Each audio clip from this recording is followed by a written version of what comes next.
I'm gonna call it here. So welcome to the official portion of the stream. This is worksheet 26, talking about perfect active verbs today. What's up, Iris? So this should be an easy one.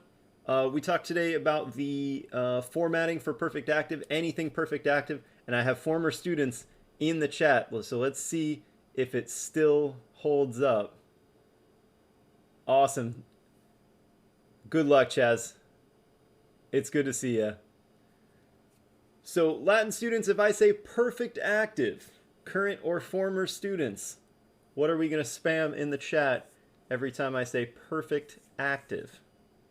Oh, still got it. Still got it. After all these years. My man. So everything we do when it comes to perfect active is going to involve third principal part. Okay, and as we said, perfect active, third principal part, perfect active, third principal part.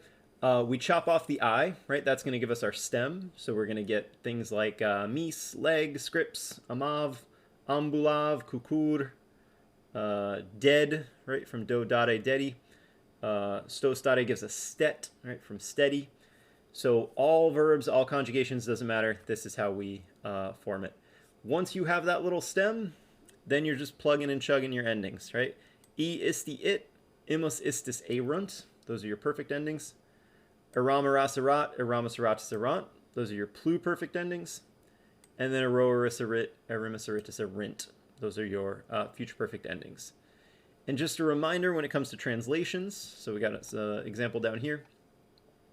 Perfect has two translations. Regular past tense. I ran, I sent, I gave, I saw. Weeny, weedy, weeky, right? I came, I saw, I conquered. Or you can throw in the have, right? So I have seen the play. I have cooked many times. I have finished my assignment, right? You can throw the have in there as well. Pluperfect always has the had, right? So I had finished my homework. Oops. And usually with pluperfect, you have two past actions, right? Before I woke up, I had a crazy dream, right? Before I left for school, I had eaten a really big breakfast, that kind of thing. So we have a past action, and then we have an action that's even more in the past. That's pluperfect. And then the rare future perfect is where you have some point in the future, right? And by that time, I will have done X, Y, or Z, right? So by the end of my career, I will have taught probably like 5,000 students. Just crazy to think about. Yeah, that might be a little generous. No, 150 a year. Probably going to do this about 30 years. That's pretty close. So those are our translations. Here's our example, right? I've given you just, doesn't matter what verb. Went with mito. Honestly, I went with mito because it's a short verb. And as I told you guys in class, I've got the Latin and the English in each box here. It's going to be way too complicated for you to try to get the Latin and the English. So we're just going to do the Latin in each box. Okay. So to conjugate these verbs, first thing, and I cannot stress this enough, you must start with the, oh God, a million students. You must start with the third principal part. Everything hinges on using the correct stem. So facio, facere, feci. Everything we do here is going to have fake, right? That's going to be our stem. I'm not a big proponent in like filling in the stem like a billion times. I don't like doing that because I like to treat each one as a word. But you could basically fill in fake for every single form that we're going to do in these boxes. So we have fakey, I did or I have done. Fakisti, you did or you have done. It also means to make, so you made or you have made. I don't know why that's not centered, but fake it, right? He did or he has done. Fakimus, we did or we have done. Fakistis, y'all did or y'all have done. And then fake abrons. Fakey, fakissi, fake it. Fakimus, fakistis, fake abrons. So e isti it, imus istis aron. Pluperfect, probably the easiest endings to remember. Make sure these are all bolded. We have fake eram, fake eras, fake erat, fake eramos, fake eratus, fake erant. And those are your had forms, right? I had done something, you had done something, he had done, we had done, y'all had done, and they had done. Again, it doesn't really exist in a bubble, right? You're usually going to need to have two actions in a sentence to have pluperfect. Before I did X, I had done Y. And then our future perfect endings, we have fake ero, fake eris, fake erit, fake erimus, fake eritus, and fake erint. So watch out for that last one. Fake ero, fake eris, fake erit, fake erimus, fake eritus, fake erint. I will have done, you will have done, and so on and so forth, right? And again, two actions really. Before I, I don't know, you could say in English like, before I leave my house, which is going to happen at some point in the future, before I leave my house, I will have cleaned it, right? We get lazy in English and we say, I will clean it, but really, hopefully you start that process and you finish it. I will have cleaned my house before I leave for vacation. That's the truest sense of the translation. Hey, Jaden. You could do 18 examples of these, right? Normally I would give you different examples from different conjugations, but when we're doing the perfect, the conjugation doesn't matter, right?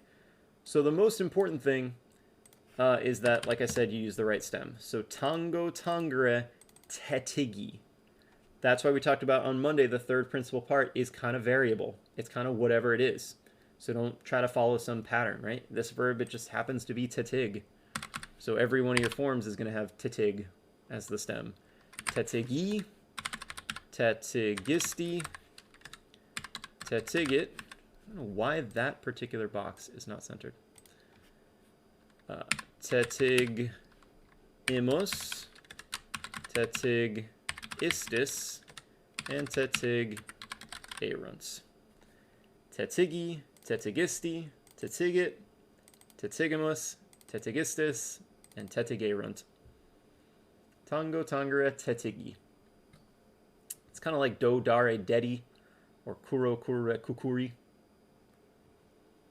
Excellent, Jaden. So in the pluperfect, we have oops.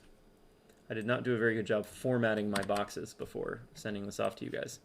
Tetigeram, my apologies. Tetigeras, tetigerat, tetigeramus, tetigeratus, tetigerats.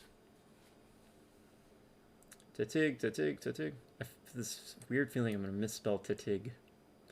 Tetigeram, tetigeras, tetigerat, tetigeramus, tetigeratus, tetigerat. Right? I had touched, you had touched, he had touched, so on and so forth. Jaden is much better at the spelling than I am. He's like rocking and rolling in the chat. And then finally, future perfect, tetig ero, tetig eris, tetig erit, tetig erimus, tetig eritus, and tetig erint. And they feel like long forms, but remember in English you're packing a kind of a wall. I will have X, Y, and Z all gets crammed into one word. So Latin verbs are pretty compact, but they pack a punch. Okay? Ero, eris, erit, erimus, eritus, erint. I'm like paranoid I'm going to misspell these things. It's been a while since we've done a video, a worksheet video. It's been a couple weeks. Last verb on here is sum, just to illustrate the fact that irregular verbs doesn't matter. They're all going to behave exactly the same way.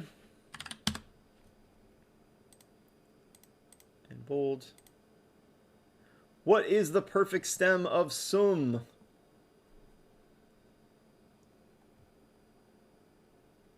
There are not two I's. So you chop off the I.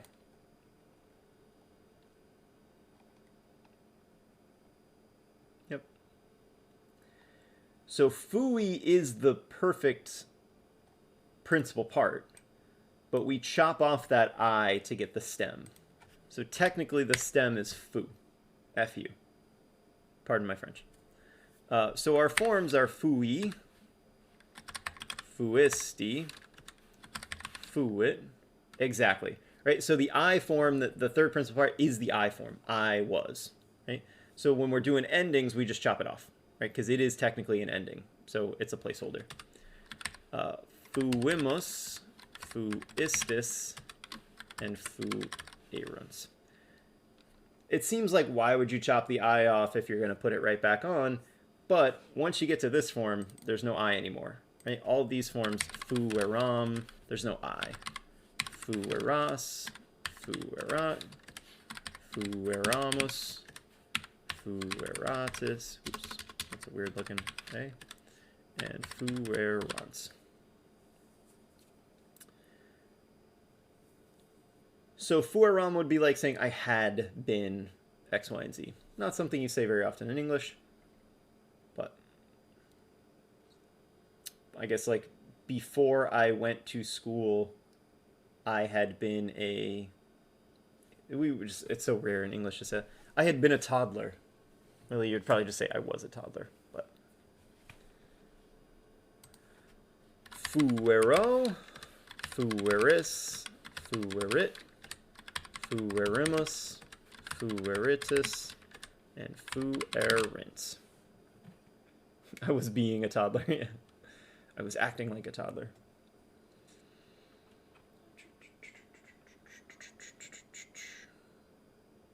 And that's pretty much it. A couple practice rounds on this, and you guys should be good. And then we have our noun adjective pair here. Bump the size up on these a little bit.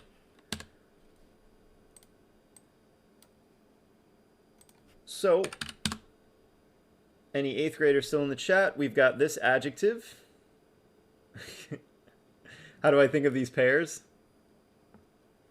Honestly, I'll sometimes just go on like Wiktionary and search up like second declension nouns, and I'll just scroll through them and see if one of them interests me.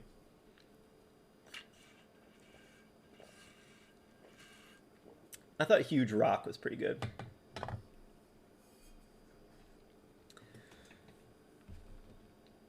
We can start with the noun because nouns do what nouns do. They don't really care what the adjective is doing. So we have saxum, saxi. What declension is my noun? Saxum, saxi. There's a little bit of reusing, but I've made a lot of new stuff this year. Mainly because of the different pacing and having to do stuff online. It is second declension.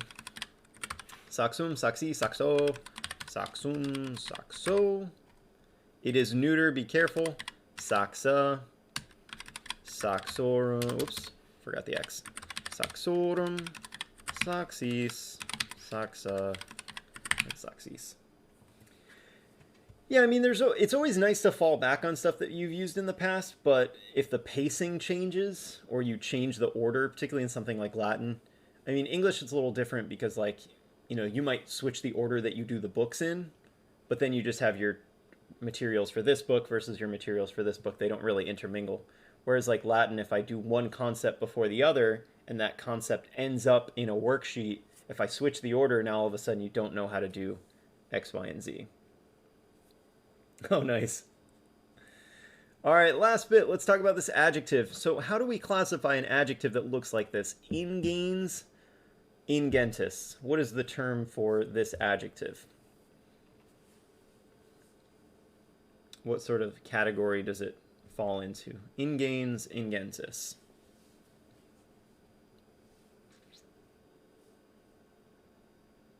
Yeah, pretty much, Giancarlo. That's what we mean.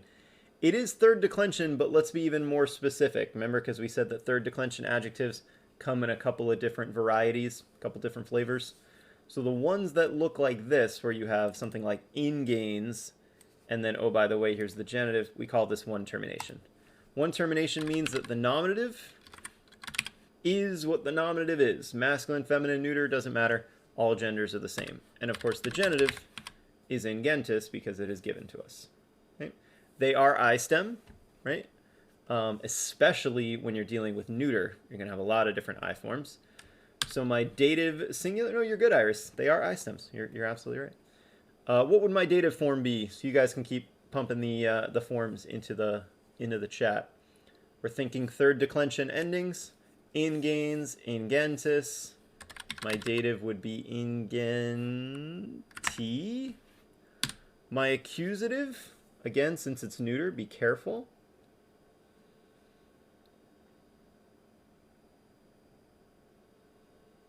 Ingains, yeah. Right?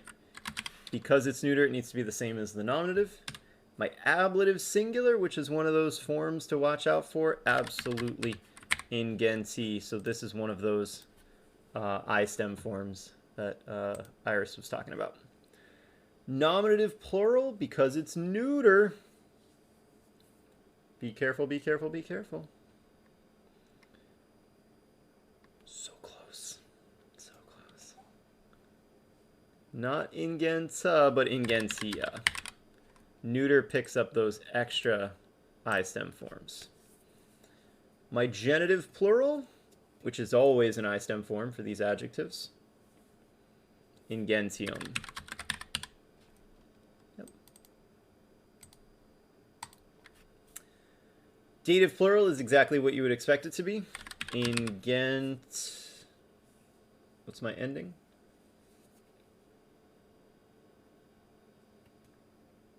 We're so close. Ingentibus, fantastic. My accusative plural, since it's neuter, has to be the same as the nominative. So we get ingentia one more time.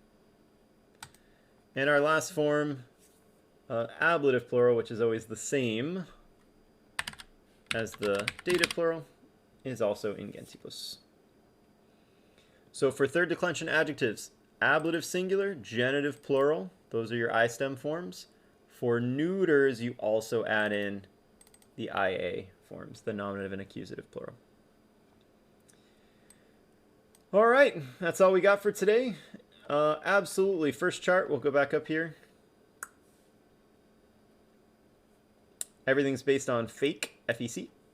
So fakey, fakisty, fake it. Excellent. All right, so for those of you who want even more, I'm gonna stream some Cicero after this for my 10th graders. So big kids, if you're still around, feel free to stick around. I just gotta cut the stream here, and I'll be back. I'll be back a little 5 minutes, something like that. Definitely before noon. I'm gonna shoot for noon to start out.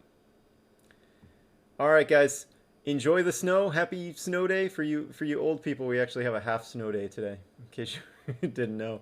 So enjoy the weather, guys. I will see you tomorrow.